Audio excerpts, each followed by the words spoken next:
Podemos definir nuestra época como la del gran engaño. A veces parece como lo que se muestra es exactamente la inversa a lo que en realidad es. La perversión se viste de bondad y la corrompe. Es el tiempo de los falsos profetas, pero también el tiempo en que los falsos profetas nos engañan diciéndonos que algunos verdaderos profetas son falsos. Por eso se oyen expresiones como ya no sé en quién creer. Pero hay uno solo en quien creer, Dios, que es el que puede dejarnos ver la verdad, lo que hay detrás de las máscaras. Por lo tanto, para identificar los engaños del maligno y separarlos de la verdad, hay que discernir los espíritus que están detrás de una persona o de un planteo, si vienen de Dios o no. Aquí hablaremos sobre cuál es la prueba que separa lo verdadero de lo falso que nos propuso Jesucristo y cómo aprender a discernir los espíritus que mueven a las personas o que están detrás de ciertos planteos.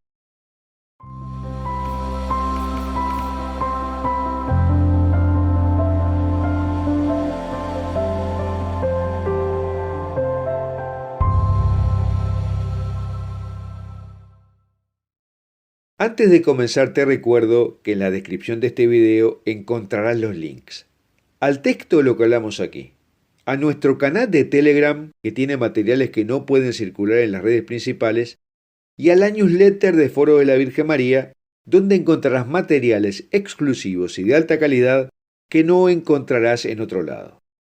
Y te recomendamos suscribirte a este canal de YouTube haciendo clic en la campanita que dice todas, le des un me gusta a este video y lo compartas con tus amigos.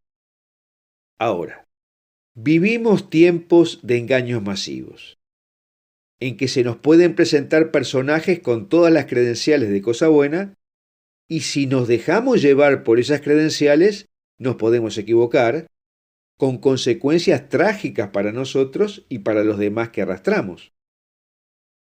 Recordemos como premisa que el mayor daño que hace el maligno es corromper lo bueno, para que el engaño tenga más efecto.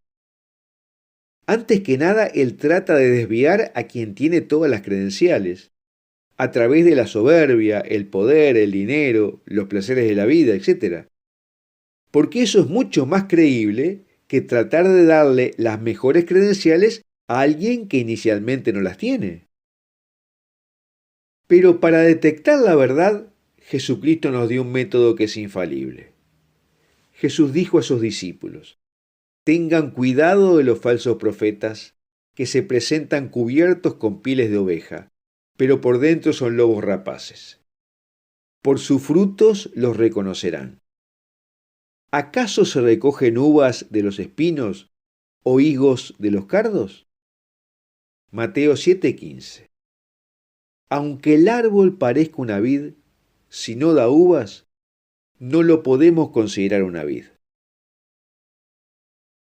De modo que en la medida de que el árbol se conoce por sus frutos, entonces hay que analizar los frutos que da, antes que ver el letrero que le han puesto al árbol en el vivero o su apariencia externa. Si un personaje de la iglesia, por ejemplo, nos está proponiendo algo que contradice las escrituras, o el magisterio histórico de la iglesia, o la tradición, entonces es más cizaña que trigo. El discernimiento a través de los frutos es la gran prueba que la Biblia nos ofrece, para poder definir qué espíritu está detrás de una persona o una idea. Si el espíritu de Dios, si el espíritu del demonio o el espíritu desordenado de los seres humanos.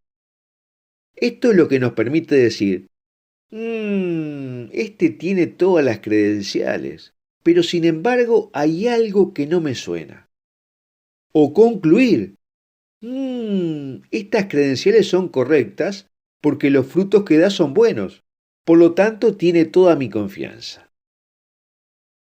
En la primera carta a Timoteo capítulo 4, San Pablo dice que el Espíritu dice explícitamente que en los últimos tiempos algunos apostatarán de la fe, escuchando a espíritus engañadores y a doctrinas de demonios. Y la primera carta de Juan, capítulo 4, nos exhorta a no creer todo, sino examinar el espíritu que está detrás. Y San Juan Crisóstomo escribió en los primeros siglos de la Iglesia: ¿qué es el discernimiento de espíritus?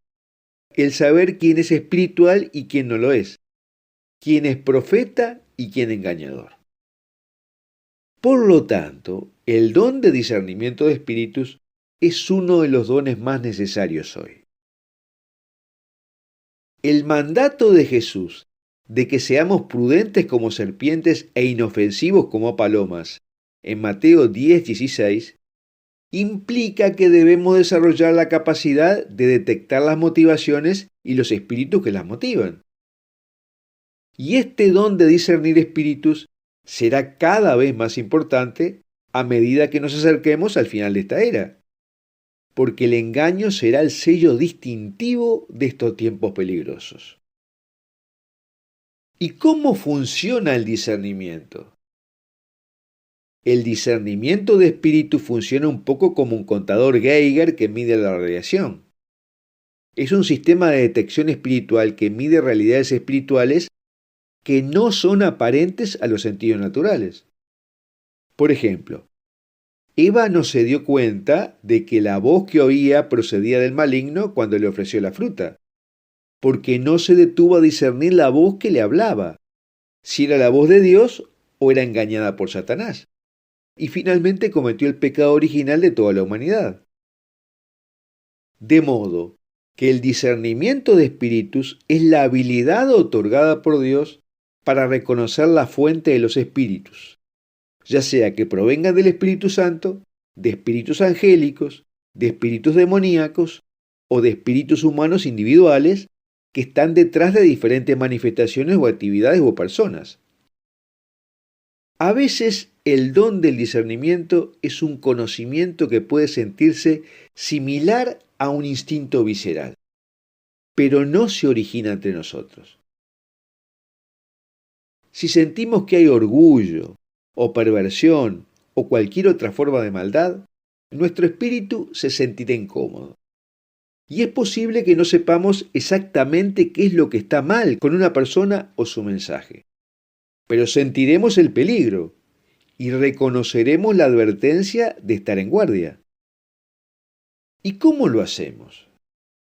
A esto podemos llegar por dos formas: o a través del carisma sobrenatural de discernimiento de espíritus, otorgado por el Espíritu Santo, o a través de métodos para analizar los frutos.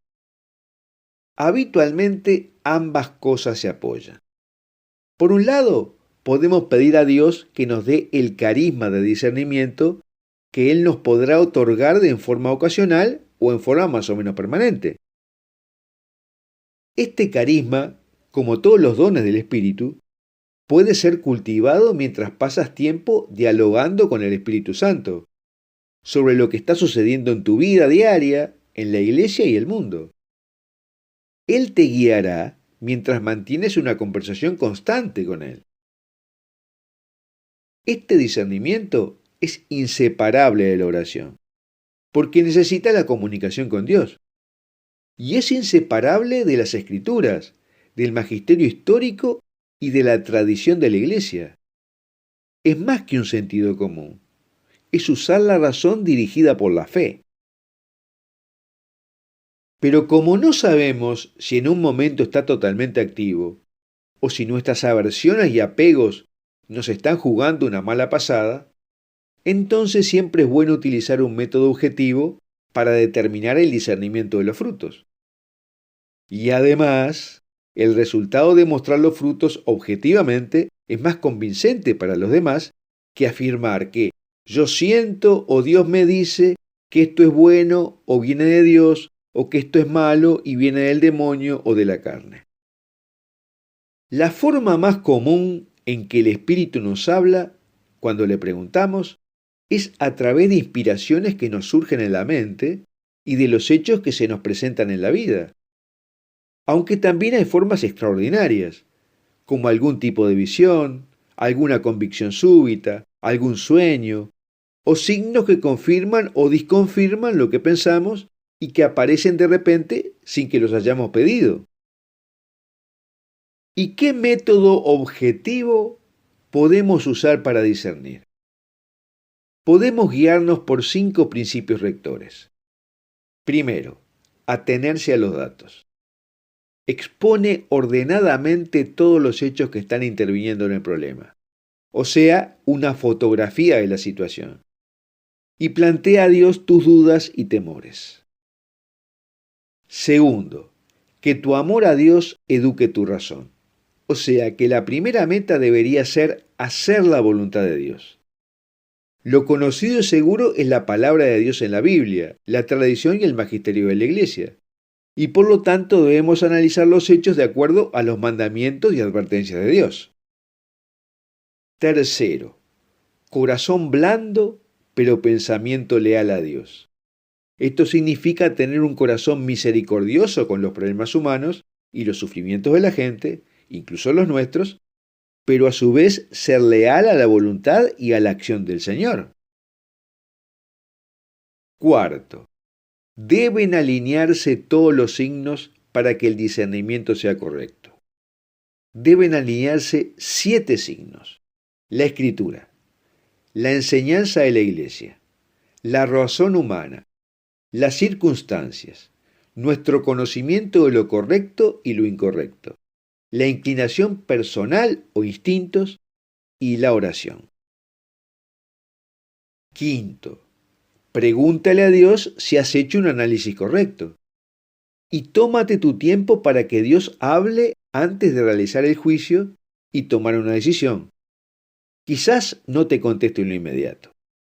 Quizás te conteste por algo que te suceda, o cuando leas en la Escritura algo que te salte a los ojos, o de repente alguien va a decir algo significativo referente a este discernimiento. En definitiva, vive tu vida especialmente alerta de una respuesta de Dios para tu planteo. Y si obtienes serenidad, paz y alegría como respuestas, entonces hiciste un buen análisis.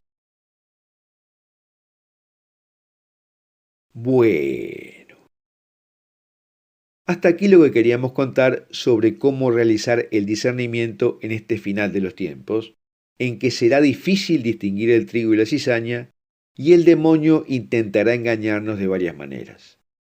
Y me gustaría preguntarte si has sentido alguna vez que algo no te suena en personas que tienen todas las credenciales de estar trabajando para Dios o no.